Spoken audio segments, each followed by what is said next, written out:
Когато разглеждаме най-големите държави в света, се потапяме в необятно разнообразие от природа, култура и история. Всяка от тези държави е не само впечатляваща със своя размер, но и със своите уникални черти, които я правят специална.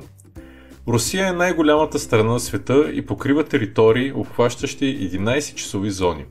Тук се намират уникални природни богатства, като Байкалското езеро, най-дълбокото и най-старото езеро на Земята, чието възраст се изчислява на милиони години. Русия е дом на редки животни, като амурския тигър, който обитава горите на Далечния изток.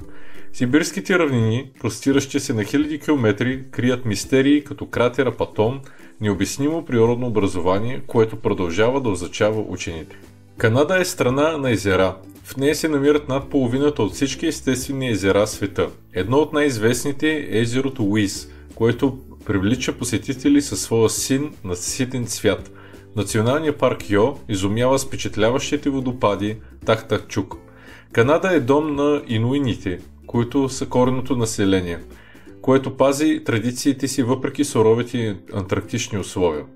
Тук може да се види и най-големия остров в света след Гренландия – Бафинова земя, където величествени ледници създават зашеметяващи пейзажи. Китай не е само огромна по размер, но и е дом на едни от най-древните цивилизации. Плодородната равнина на река Янцза е едно от местата, където са се зародили основите на съвременната култура и земеделие. В Китай се намира и най-високия връх в света Еверест, който се издига на границата с Непал. Южната част от страната е известна с карстовите планини, уникални варовекови образования, които изглеждат като сцена от фантастичен филм. Съединените щати обхващат територии с невероятно природно и културно разнообразие.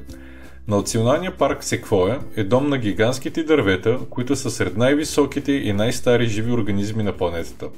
В североизточната част се намират големите езера, които формират най-голямата система от сълководни водоеми в света. Аляска се гордее с връх Денали, най-високият на континента, който доминира над околните пейзажи. В югозападната част, пустинята Мохаве, предлага зрелищни скални образования и екзотична растителност, а Хавайските острови са обогатени с вулкани, тропически гори и безкрайни плажове. Австралия е уникална комбинация от природни богатства и редки животински видове.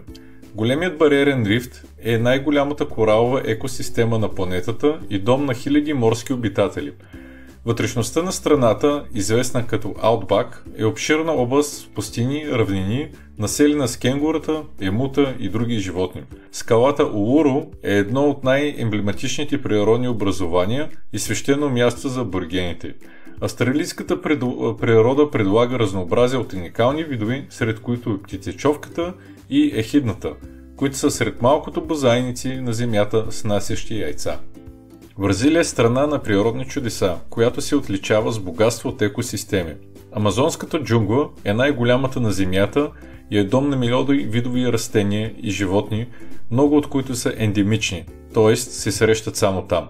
Река Амазонка впечатлява не само с дължината си, но и с необятния воден обем, който поддържа живота в региона.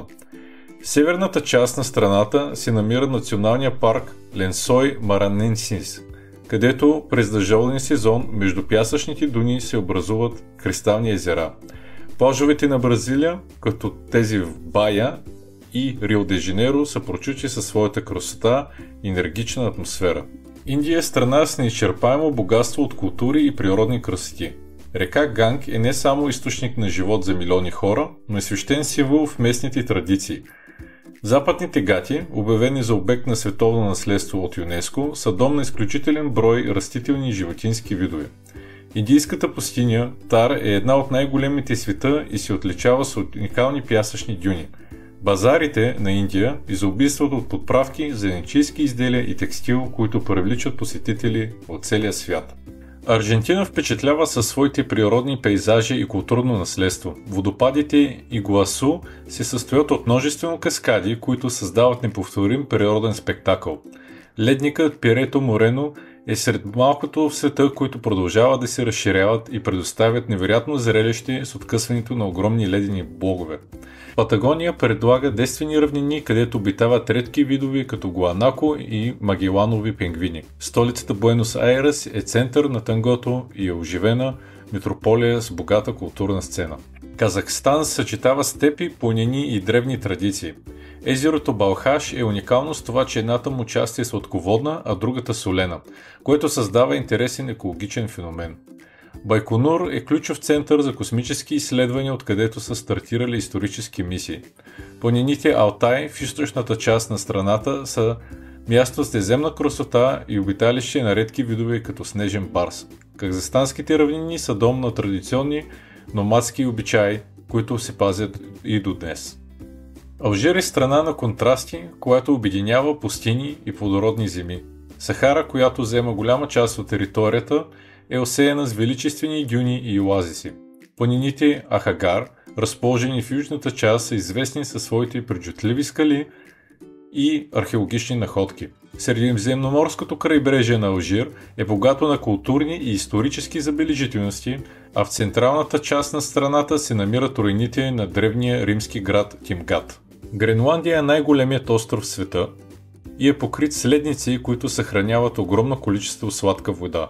Айсбергите, които се откъсват от ледниците, са истинско природно чудо, наблюдавано от посетителите на този суров, но невероятно красив регион. Въпреки екстремните климатични условия, местните инуити са съхранили своите традиции и живеят в хармония с природата, разчитайки на лов и риболов. Монголия е страна на просторни степи и вековни традиции. Номадският начин на живот е основен елемент от културата, като юртите продължават да се използват и днес. Пустинята Гоби е известна със своите фосилни находки на динозаври и редки животни, като снежния леопард. Монголските степи са дом на диви коне, които са предци на опитомените породи, а местната култура е тясно свързана с конете като символ на свобода и сила. Тези страни демонстрират красотата и разнообразието на нашата планета, всяка със своята уникална идентичност и природни богатства. Ако ви е харесала нашата класация, моля да сабскрайбнете, да ударите един лайк и да оставите в един коментар какво бихте желали да видите в следващата седмица.